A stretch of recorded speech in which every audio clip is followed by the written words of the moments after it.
आऊज़ बिल्लाहि मिनश शैतानिर रजीम बिस्मिल्लाहिर रहमानिर रहीम। Construction guide bye Asim नास में खुश आमदीद। आज हम बात करेंगे कि मकान शुरू करने से पहले आपको 2-4 दिन पहले कौन से ऐसे ज़रूरी काम हैं जो कि आपको करने पड़ते हैं, जिसका फ़ायदा आपको पूरे प्रोजेक्ट में होता है, आपके लिए किसी किस्म की परेशानी का कोई सबब नहीं बनता। तो जिस तरह कि आपको स्क्रीन पे नज़र आ रहा है, एक कमरा बना हुआ, ये बेसिकली एक स्टोर है जो कि एक साइड पे काम शुरू किया गया है, तो उसके लिए उस पे पहले एक स्टोर बनाया गया है। तो ये जो साइट है ये बेसिकली 30 बाई 60 का डबल स्टोरी घर है। इसका साइज़ है 10 बाई 13, यानी 10 फुट चौड़ा है और 13 फुट लंबा है। और इसके बनाने में अभी आपको मैं बताऊंगा कि इसके बनाने की ज़रूरत क्यों महसूस होती है। सबसे पहली चीज़ कि अभी इतनी ज़्यादा ईंटें आप देख रहे हैं कि इसमें मकान शुरू नहीं हुआ और अभी पहले इस्तेमाल हो गई हैं। बेसिकली ये जो घर है आपका, जब आप शुरू करते हैं तो वहाँ पे जितने भी खुला ओपन टू स्काई सामान पड़ा होता है, जिसमें रेत, बजरी, सरिया और इस तरह की चीज़ें हैं, ये तो आप ओपन टू स्काई रख सकते हैं। लेकिन कुछ ऐसी चीज़ें हैं जो कि आप ओपन टू स्काई नहीं रख सकते। मिसाल के तौर पर सीमेंट, बड़ा ही बुनियादी और बड़ा ही आम ज़रूरत है घर की। पूरे घर की तामीर में जितनी देर तेसी करंडी का काम ख़त्म नहीं होता, आपको सीमेंट की बहुत ज़्यादा अशद ज़रूरत होती है। तो यानी हर वक्त ये ऐसी चीज़ है कि साइट पर मौजूद होनी चाहिए। तो इसके लिए आप ये एक कमरा बनाएंगे और इसके आपको मल्टीपल फ़ायदे होंगे। वो मल्टीपल फ़ायदे में अभी आपको वन बाय वन बताता हूँ। सबसे पहली चीज़ कि आप जो अपना सामान रखेंगे, मसलन सीमेंट वगैरह, वो आप इधर आसानी के साथ स्टॉक कर सकते हैं। मिसाल के तौर पर जैसे ट्राली में 100 बैग जो है ना वो लोड हो जाता है, तो वो 100 बैग का लोड आपकी साइट पर उतार देगा। इस तरह सुजुकी है जो पिकअप, वो 20 बैग लोड करके आपकी साइट पर उतारते हैं। बाज़ लोग 25 भी उतार लेते हैं। 25 बहुत ही कम लोग उतारते हैं जिन्होंने अपनी गाड़ी ज़रा टाइट रखी होती है, सही नई गाड़ी होती है, तो वो 25 बैग लोड करते हैं। अदरवाइज़ नॉर्मली 20 बैग ही लोड करके तो वो आपकी साइट पर उतारते हैं। तो वो ये जो कमरा आपको नज़र आ रहा है, वो क्योंकि अभी आपका मकान जो है आपने अभी शुरू करना है, मसलन डीपीसी की खुदाइयाँ की हैं और आगे डीपीसी शुरू करनी है, तो उसके लिए आपको सीमेंट की ज़रूरत पड़ेगी। तो सीमेंट आपने इस कमरे के अंदर उतरवाना है। उसके बाद जो दूसरी बड़ी ज़रूरत है आपकी, कि आपने अगर साइड पे एक चौकीदार रखना है अपनी चीज़ों की हिफाजत के लिए, सरिया वगैरह अगर आपका खुला पड़ा रहता है, तो बाकी ईंटें हो गई और दूसरी चीज़ें, तो उसके लिए भी आपको जो है ना आपको उसको रिहाई देनी पड़ेगी, और उसके लिए ये कमरा एक बेशुमार है।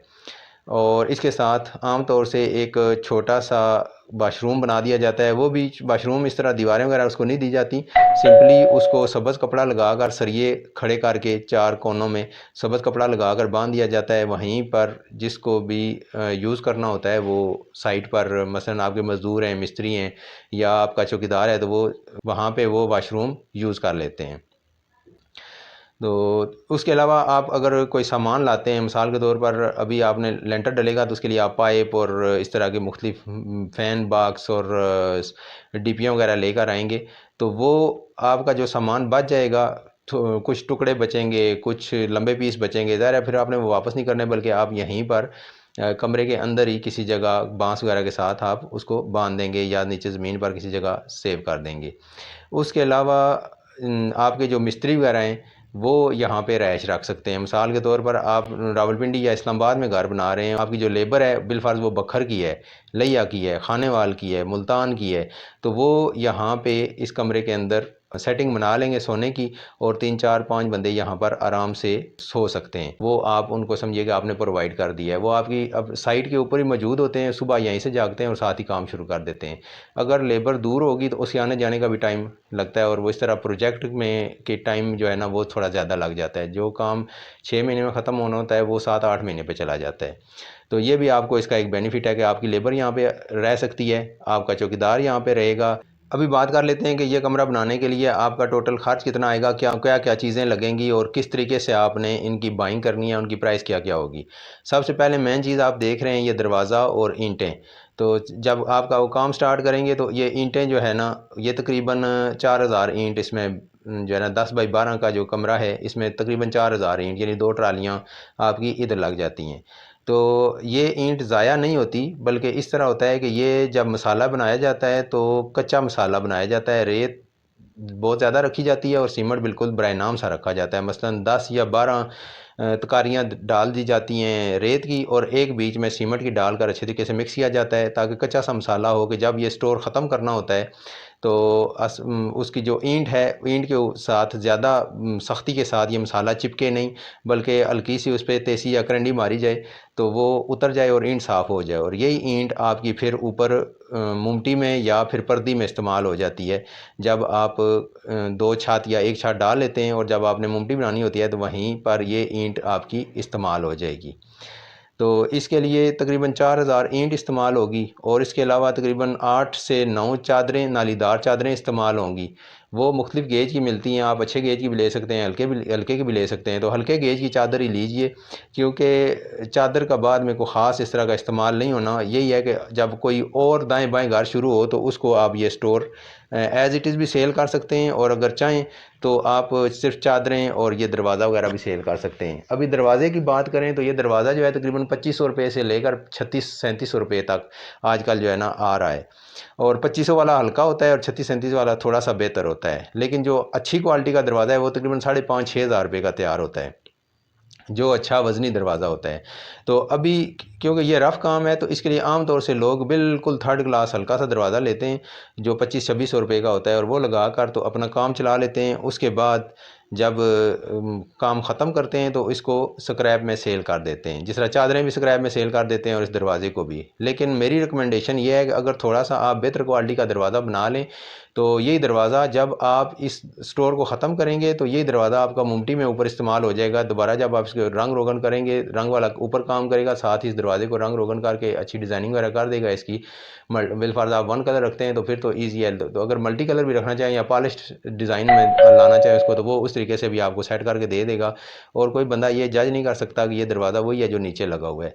तो इसके लिए मैं रिकमेंड यही करूँगा कि आप अच्छी क्वालिटी का एक दरवाज़ा स्टार्टिंग से ही बना लें, ताकि आप बजाय इसके कि 2500 या 3000 3,500 रुपये का दरवाज़ा 3600 रुपये का लें और उसको बाद में 500-700 रुपये का सेल करें, तो उसकी निस्बत ये बेहतर है कि 5,500 रुपये का दरवाज़ा आप स्टोर में लगा लें, अच्छा मजबूत दरवाज़ा, और वही जब स्टोर ख़त्म करें तो वही दरवाज़ा आप अपने ऊपर मुमटी में लगा लें, तो आपका नुकसान ये बिल्कुल भी नहीं होगा। क्योंकि मुमटी के लिए ना आपने दरवाज़ा बनाना ही बनाना है और अच्छी क्वालिटी का दरवाज़ा बनाना है, तो वही स्टार्टिंग में आप जो है ना इसका ख़र्चा कर लें, ताकि आपका नुकसान ना हो और आपको, क्योंकि कास्ट कम आनी चाहिए। मेरा जो मेन फोकस होता है कंस्ट्रक्शन में वो यही चीज़ है कि आपका ख़र्चा कम से कम आए, और इससे ये होता है कि जो लोग मकान बनाकर बेचना चाहते हैं उनको इसका असल बेनिफिट मिलता है कि जब आपका ख़र्चा कम आएगा तो आपका प्रॉफिट जो है ना बढ़ जाएगा।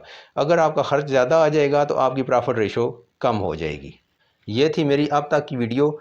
अगर आपको इस वीडियो से मुतल्लिक़ कोई भी सवाल मुझसे पूछना हो तो आप कमेंट सेक्शन के अंदर भी मुझसे रब्ता कर सकते हैं, और मेरा व्हाट्सएप नंबर 0334500669 पर आप मुझसे रब्ता कर सकते हैं, और मुझसे किसी भी तरह का अगर कोई सवाल आप पूछना चाहें तो वो इससे मुतल्लिक़ आप मुझसे सवाल कर सकते हैं। एक चीज़ मैं बताना भूल गया हूँ आपको, मैं बता देता हूँ कि जो इसमें लेबर का जो खर्च आएगा वो आपको पे करना पड़ेगा, और वो तकरीबन 3 दिहाड़ियाँ बनेंगी मिस्त्री की और 3 दिहाड़ियाँ बन जाएंगी मज़दूर की। एक मिस्त्री और एक मज़दूर 3 दिनों में ये बआसानी जो है ना मुकम्मल कर सकते हैं स्टोर। अगर आपको मेरी ये वीडियो अच्छी लगी है तो बराए करम मेरी इस वीडियो को लाइक करें, अपने तमाम दोस्तों और फैमिली के साथ इसको ज़्यादा से ज़्यादा शेयर करें, ताकि ये मालूमात उन तक भी पहुँच सकें और वो भी इससे मुस्तफ़ीद हो सकें। कमेंट्स सेक्शन के अंदर अपनी कीमती आरा से हमें ज़रूर आगाह करें, ताकि हमारी इस्लाह हो और हम बेहतर, मुफीद और मालूमाती वीडियोस आपके लिए बना सकें। आपसे एक दरख्वास्त ये भी है कि मेरी और मेरी टीम की हौसला अफजाई के लिए बराए करम मेरे इस चैनल को सब्सक्राइब कर दें और घंटी के बटन को भी प्रेस कर दें, ताकि मेरी आने वाली हर वीडियो का नोटिफिकेशन आपको सबसे पहले मौसूल हो सके। बराए मेहरबानी आप अपने वालिदैन और अपने प्यारों का बहुत सारा ख्याल रखिएगा और मुझे अपनी दुआओं में याद रखिएगा। अभी तक के लिए इतना ही। आइंदा नई वीडियो के साथ और नए टॉपिक के साथ आपकी खिदमत में हाज़िर हूँगा। आसम नाज को इजाज़त दीजिए। अल्लाह हाफिज़।